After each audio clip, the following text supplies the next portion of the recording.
আসসালামু আলাইকুম রহমতুল্লাহ বরকাতু। বহুল জিজ্ঞাসিত একটি প্রশ্ন নিয়ে চলে এসেছি, সেটি হচ্ছে শবে বরাতে আমরা কি আমল করব, কিভাবে নামাজ পড়ব, কিভাবে রোজা রাখব।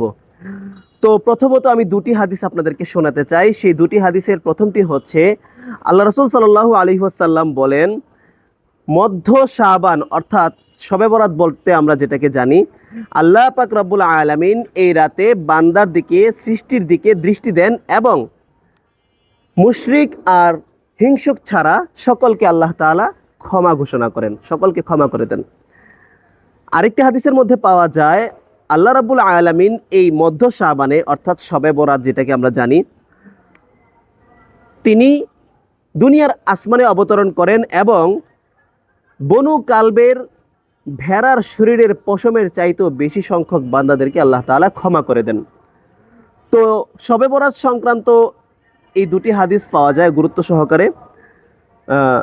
তাহলে এই দুটি হাদিস দিয়ে আমরা বুঝতে পারি যে শবে বরাত মূলত হচ্ছে নফল নামাজের রাত্র। বিষয়টা এমন না, এই রাত্রটা হচ্ছে ক্ষমা পাওয়ার জন্য নিজেকে উপযুক্ত করে গড়ে তোলার রাত্র। এই রাতে আল্লাহ তাআলা যেহেতু বান্দাদেরকে ক্ষমা করে দেন, তাই সবার আগে আমাদের দায়িত্ব বা কর্তব্য হচ্ছে নিজেকে এমনভাবে এই রাতে নিজেকে এমনভাবে আল্লাহর সামনে উপস্থাপন করা যাতে করে আমি ক্ষমা অর্জন করতে পারি। তাহলে এই রাতে কি কি করতে হবে আমাকে ক্ষমার উপযুক্ত করার জন্য?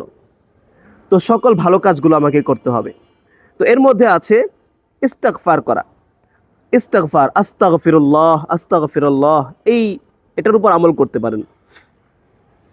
2 নাম্বার, নফল নামাজ পড়তে পারেন। নফল নামাজের মাধ্যমে আল্লাহ তাআলার কাছে ক্ষমা প্রার্থনা করতে পারেন। 3 নাম্বার, কোরআন তিলাওয়াত করতে পারেন। যেহেতু ফরজ ইবাদতের পর সর্বোত্তম ইবাদত হচ্ছে কোরআন তিলাওয়াত, কোরআন তিলাওয়াত করতে পারেন বেশি বেশি, তর্জমা বুঝে বুঝেও পড়তে পারেন। 4 নম্বর হচ্ছে দোয়া করা, আল্লাহ তাআলার কাছে শিরক এবং হিংসা থেকে বেঁচে থাকার দোয়া করা, যাতে করে আমরা ক্ষমার উপযুক্ত হতে পারি। 5 নাম্বার হচ্ছে পরের দিন রোজা রাখা। এটা বিশেষ কোনো রোজা না, শাবান মাসের নফল রোজা হিসেবে রাখা। 6 নাম্বার আরও একটা কাজ আমরা করতে পারি, দান সদকা করা।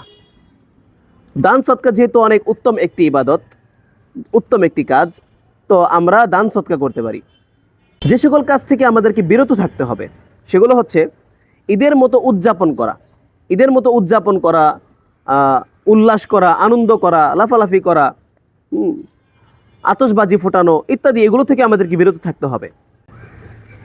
নির্দিষ্ট নামাজ আবশ্যক করে নেওয়া, এই রাতে আমার নির্দিষ্ট একটা নামাজ আছে, শবে বরাতের নামাজ, এই নামাজটা এভাবে পড়তে হয়, ওইভাবে পড়তে হয়, এই দোয়াটা পড়তে হয়, এই সূরাটা এতবার পড়তে হয়, নির্দিষ্ট কোনো নামাজ বানিয়ে নেওয়া অথবা নামাজকে আবশ্যক করে নেওয়া, এগুলো থেকে বিরত থাকতে হবে। 3 নাম্বার, কবরকে কেন্দ্র করে বিদআত করা, সেটা কবর হোক বা অন্য যে কোনো বিষয়কে কেন্দ্র করে এই রাতে বিদআত করা, এগুলো থেকে আমাদেরকে বিরত থাকতে হবে। কারণ কাজ একটাই, আমাদেরকে ক্ষমার উপযুক্ত বানাতে হবে। তো ক্ষমার উপযুক্ত বানানোর জন্য যে সকল কাজ করতে হবে এবং যেগুলো কাজ থেকে বিরত থাকতে হবে, সবগুলোকে আমাদের মেনে চলতে হবে। তো আল্লাহ তাআলা আমাদেরকে যে সকল কথাগুলো বললাম তার উপর প্রথমে আমাকে এবং তারপর আমাদের সকলকেই আমল করার তৌফিক দান করুন। আমা আলাইনা ইল্লাল বালাগ। আসসালামু আলাইকুম ওয়া রাহমাতুল্লাহি ওয়া বারাকাতুহু।